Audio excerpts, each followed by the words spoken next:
ഉറപ്പിച്ച പേരുകൾ V D സതീഷിന് പുറമെ മറ്റൊന്ന് രമേശ് ചെന്നിത്തലയാണ്. ആഭ്യന്തര വിജിലൻസ് വകുപ്പുകളുള്ള മന്ത്രിയായ രമേശ് ചെന്നിത്തല വി ഡി സതീശൻ മന്ത്രിസഭയിൽ എത്തുമ്പോൾ ടി സിദ്ദിഖ് ഇവിടെ നിയുക്ത മുഖ്യമന്ത്രിയെ കാണാൻ അദ്ദേഹത്തിന്റെ ഔദ്യോഗിക വസതിയിലേക്ക് എത്തിയിരിക്കുകയാണ്. അത്തരം കൂടിക്കാഴ്ചകളും ഇതിനിടയിൽ നടക്കുന്നുണ്ട്.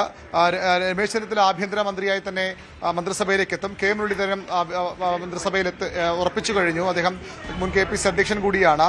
Sunny Joseph K P C അധ്യക്ഷൻ നേരത്തെ ആദ്യം തന്നെ മന്ത്രിസഭാ പ്രവേശനം ഉറപ്പിച്ച നേതാക്കളിൽ ഒരാളാണ്. A P Anilkumar K C ക്യാമ്പിലെ ഏറ്റവും പ്രധാനപ്പെട്ട നേതാവ്. കെ സിയുടെ എല്ലാ നീക്കങ്ങൾക്കും സംസ്ഥാനത്ത് ചുക്കാൻ പിടിക്കുന്ന നേതാവ് അനിൽകുമാർ മുൻ മന്ത്രി കൂടിയാണ്. അദ്ദേഹവും മന്ത്രിസഭയിൽ ഉറപ്പാണ്. പി സി വിഷ്ണുനാഥ് ഉമ്മൻചാണ്ടിയുടെ ഏറ്റവും വിശ്വസ്തനായി അറിയപ്പെടുന്ന എ ഗ്രൂപ്പ് നേതാവ്. ഇപ്പോൾ കെ സിക്കൊപ്പം അടിയുറച്ചു നിൽക്കുന്ന വിഷ്ണുനാഥും മന്ത്രിസഭയിൽ എത്തുമെന്ന് ഉറപ്പാണ്. ബിന്ദു കൃഷ്ണ ആദ്യ തവണയാണ് ജയിക്കുന്നതെങ്കിൽ പോലും വനിതാ പ്രാതിനിധ്യമായി ഈഴവ പ്രാതിനിധ്യമായും ബിന്ദു കൃഷ്ണ മന്ത്രിസഭയിലേക്ക് എത്തുകയാണ്. എം ലിജുവും ആദ്യം ജയിച്ചു വന്ന കായംകുളത്ത് ജയിച്ച ആളാണ് എം ലിജുവും മന്ത്രിസഭാ പ്രവേശനം ഉറപ്പിച്ചു. ടി സിദ്ദിഖും മന്ത്രിസഭയിൽ എത്തുമെന്ന് ഉറപ്പാണ്.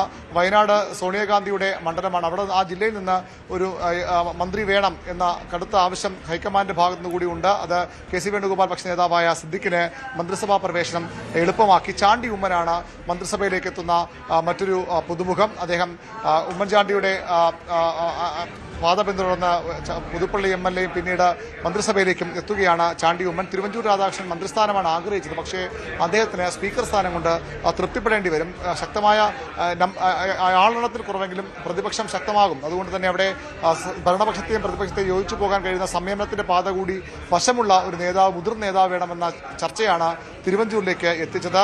എൻ ശക്തന്റെ കാര്യത്തിൽ ഇപ്പോഴും അനിശ്ചിതത്വം നിലനിൽക്കുകയാണ്. അദ്ദേഹം ഡെപ്യൂട്ടി സ്പീക്കർ ആകുമെന്ന സൂചന ഉണ്ടെങ്കിൽ ഇപ്പോൾ ഡെപ്യൂട്ടി സ്പീക്കർ സ്ഥാനത്തേക്ക് ഷാനിമോൾ ഉസ്മാനെ ഈ വി ഡി സതീശൻ ക്യാമ്പിൽ ഏറ്റവും അധികം ആവശ്യപ്പെട്ടത്, വി ഡി സതീശൻ തന്നെ ആവശ്യപ്പെട്ടത് 2 വനിതാ മന്ത്രിമാർ വേണം. അതിലൊന്ന് ഷാനിമോൾ ഉസ്മാൻ ആകണം, വി ഡിക്കൊപ്പം അടിയുറച്ചു നിൽക്കുന്ന വനിതാ നേതാവ്. പക്ഷേ ഇപ്പോൾ സമവാക്യങ്ങളും കണക്കുകളും കൂട്ടിവരുമ്പോൾ അവിടെ ഷാനിമോൾ ഉസ്മാനും മന്ത്രിസഭയിൽ പ്രാതിനിധ്യം ഇല്ലാതായി പോകാനുള്ള സാധ്യതയുണ്ട്. അവരെ പക്ഷേ ഡെപ്യൂട്ടി സ്പീക്കറായി അക്കോമഡേറ്റ് ചെയ്യാനാണ് ഇപ്പോൾ വി ഡി സതീശൻ ആലോചിക്കുന്നത്. വി ടി ബൽറാമിന്റെ പേരും പരിഗണന ഉണ്ടെങ്കിലും മന്ത്രിസ്ഥാനം ഇതുവരെ ഉറപ്പായിട്ടില്ല. 2 വനിതാ മന്ത്രിമാരാകുന്ന ചോദ്യം ബാക്കി നിൽക്കുകയാണ്. ഷാനിമോൾ ഇല്ലെങ്കിൽ കെ എ തുളസിയെ കൊണ്ടുവരുമ്പോൾ 2 വനിതാ മന്ത്രിമാർ വേണമെന്ന വി ഡി സതീശൻ നിലപാടുണ്ടായ ആവശ്യമുണ്ടായിരുന്നു. അതുപോലെ ഹൈക്കമാൻഡും അത്തരം നിർദ്ദേശം വെച്ചു. അപ്പോൾ